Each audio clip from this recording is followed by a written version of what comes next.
नमस्कार, मैं भोला यादव। आप लोगों को 2021 की शुभकामनाएं।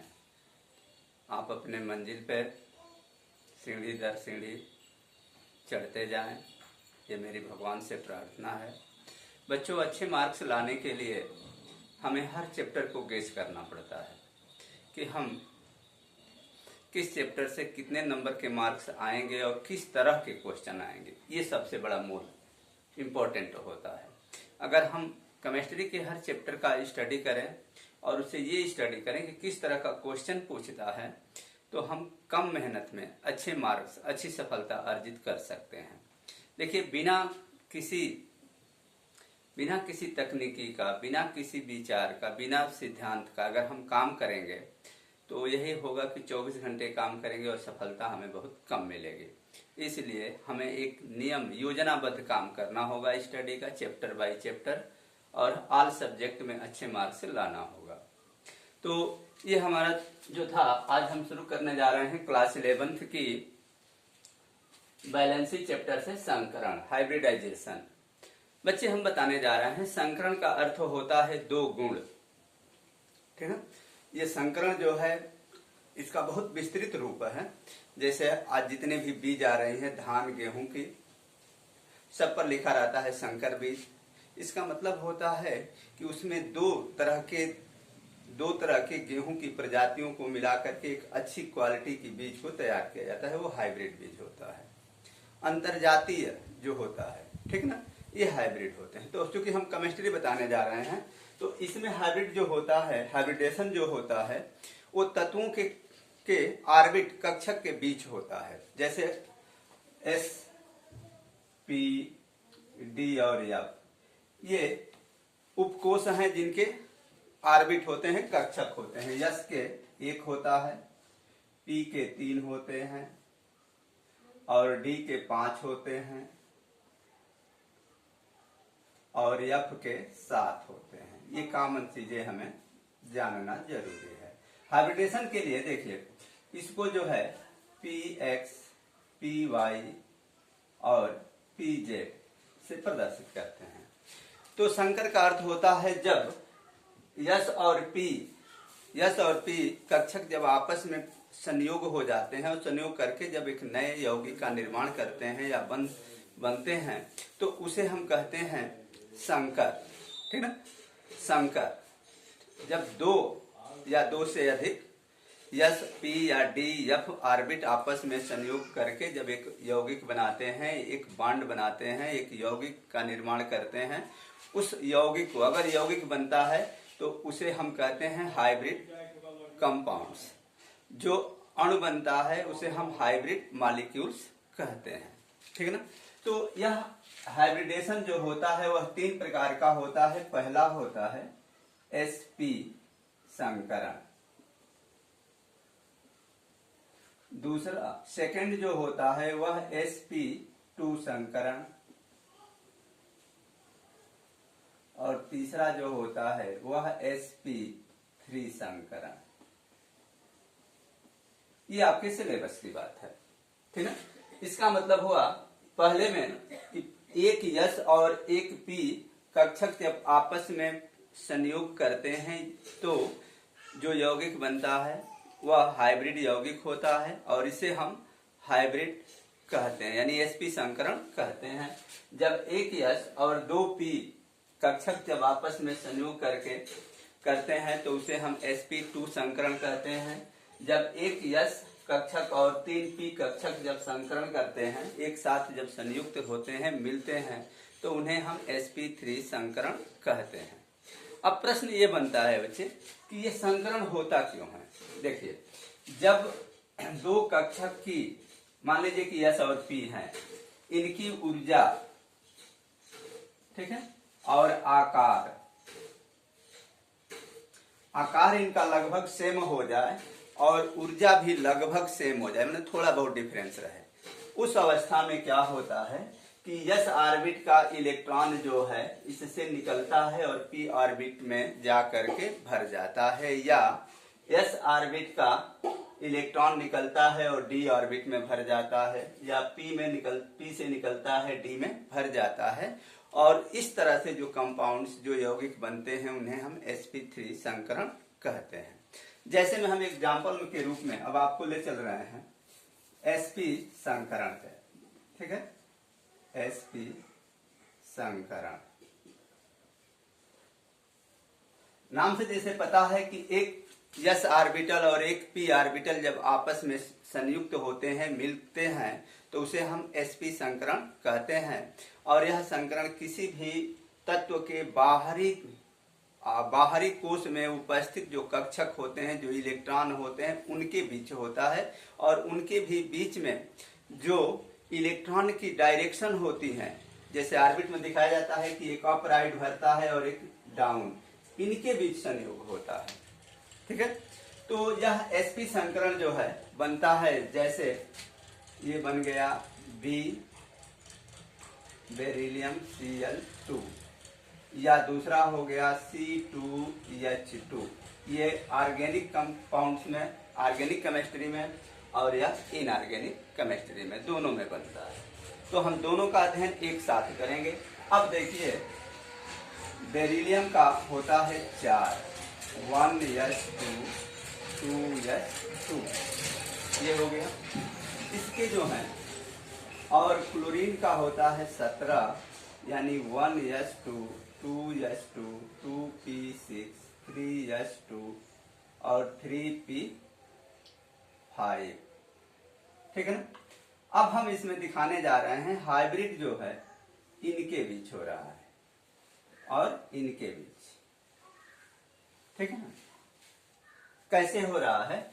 B के जो है आउटर मोस्ट में, यानी ऑर्बिट 2s में 2 इलेक्ट्रॉन है, यानी B जो है ऐसे और वह S है, तो यह आकार हम जानते हैं कि S जो है इस तरह से होता है। P को हम जानते हैं कि P डंबल के आकार का होता है और इसके 3 पार्ट्स हो गए, देखिए 1 2 3, यह PX और यह PY और ये PZ। 5 इलेक्ट्रॉन है, एक ऐसे भरा, ऐसे ऐसे और ऐसे, 5 हो गया। एक जो होता है इसका अयुग्मित होता है, दो जो हैं, 2 कक्षक युग्मित हैं, एक कक्षक अयुग्मित है। अयुग्मित अकेला, उसमें डबल नहीं है। तो यह जो p ऑर्बिट है क्लोरीन का, तो यह क्लोरीन का p ऑर्बिट एक ऐसे भरता है और एक ऐसे, ठीक है ना, ऐसे, ठीक है। ये क्लोरीन है और ये क्लोरीन है, बन गया। अर्थात इसको हम दिखाएं ऐसे BCl BE और ये Cl, ऐसे बना, ठीक है ना। तो अब इसमें देखिए आप लोग कि इसमें जो है यश का एक इलेक्ट्रॉन P के यानी क्लोरीन के एक के साथ ये संयोग कर रहा है, ठीक है ना, ये संयोग कर रहा है, ठीक है।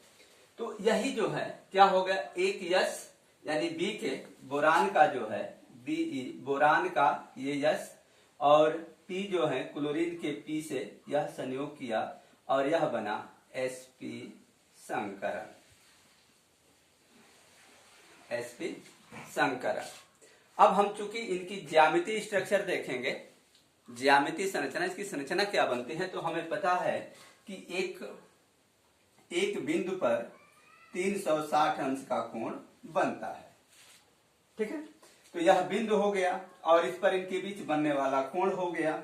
तो क्या करेंगे, ये चूंकि 2 है तो इसमें 2 से भाग दे देंगे, तो 2 एकम 2 2 8 16 180, यानी इनके बीच जो एंगल बना वह कितने का बना, 180 का, ठीक है।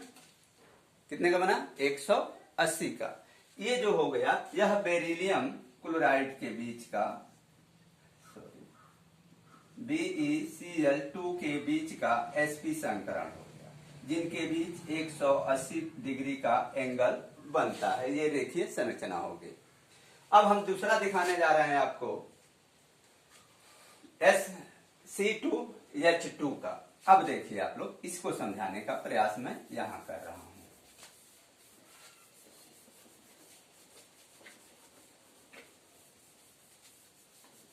देखिए कार्बन है, कार्बन का कितना होता है 6, 1s2 2s2 2p2, ये हो गया। हाइड्रोजन का होता है 1 यानी 1s1। ठीक है, अब देखेंगे हम, ये 2p है तो 2p पर 2 इलेक्ट्रॉन है, ये देखिए, एक यह है और एक यह। इसके पीछे जो है यस है तो यस का ये हो गया। ठीक है, 2s का, इस पे 2 इलेक्ट्रॉन है, ऐसे इसको कहते हैं सामान्य अवस्था। लेकिन जब यह ग्राउंड स्टेट में आता है यानी उत्तेजित अवस्था में आता है तो 2s से 1 इलेक्ट्रॉन, ठीक है, देखिए ग्राउंड अवस्था में 1 इलेक्ट्रॉन इसमें है, इसमें 2 इलेक्ट्रॉन है 2s में। इसका 1 इलेक्ट्रॉन जो है यहां से रिलीज हुआ और आकर के यहां भर गया। ठीक है, तो जो यस का 1 इलेक्ट्रॉन निकला, बांड में उसका कोई विशेष रोल नहीं बनता है। और इसमें होता क्या है कि 1 यस और 1 पी आपस में ये संयोग करती है, यस और ये पी, और इनके साथ जो है हाइड्रोजन जुड़ गया। ठीक है ना, तो हाइड्रोजन के साथ जो बांड बनता है हम उसको नहीं एंगल करते हैं। करते क्या है कि कार्बन के साथ बने हुए यस और पी के साथ जो बांड बनता है वही हाइब्रिडेशन लेते हैं, तो यह बन गया sp संकरण। इसकी जब हम संरचना देखेंगे बच्चे तो यह भी वही होगा जैसे कार्बन कार्बन। ठीक है ना, तो कार्बन के p हैं तो ये p ऑर्बिटल हम इस पे दिखा रहे हैं आपको, ऐसे ऐसे। ठीक है, तो यह फिर एक बन गया ऐसे ऐसे ऐसे।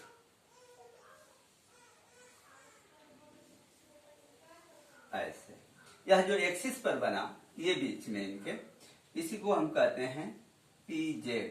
इसको मान लीजिए py और इसको मान लीजिए px, py px और pz। ठीक है ना, तो अब देखिए इन्हीं के बीच जो है ये संकरण बना, ये। ठीक है ना, ये संकरण कार्बन के बीच बना। और जो हाइड्रोजन है इसका 2, ये 2 है ना, 2 हाइड्रोजन, ये 2 हाइड्रोजन जो है इनके साथ संयोग किया। ठीक है ना, इनके साथ संयोग कर दिया और इस तरह से यह बनता है sp2 संकरण। ठीक ना, क्या बनता है sp2 संकरण। ठीक है, sp संकरण। और इनके भी बीच का जो एंगल होगा वह कितने का होगा, वह जो होगा 180 अंश का होगा। ठीक है ना, ये कार्बन हाइड्रोजन हाइड्रोजन के, तो इस तरह से sp संकरण जो है हमारा बनता है। दूसरा जो है sp2 संकरण। sp2 संकरण के को हम बताएंगे कि इसमें 1 यस और 2 p ऑर्बिटल आपस में संयोग करके यह बनता है sp2 संकरण। ठीक है, थैंक यू।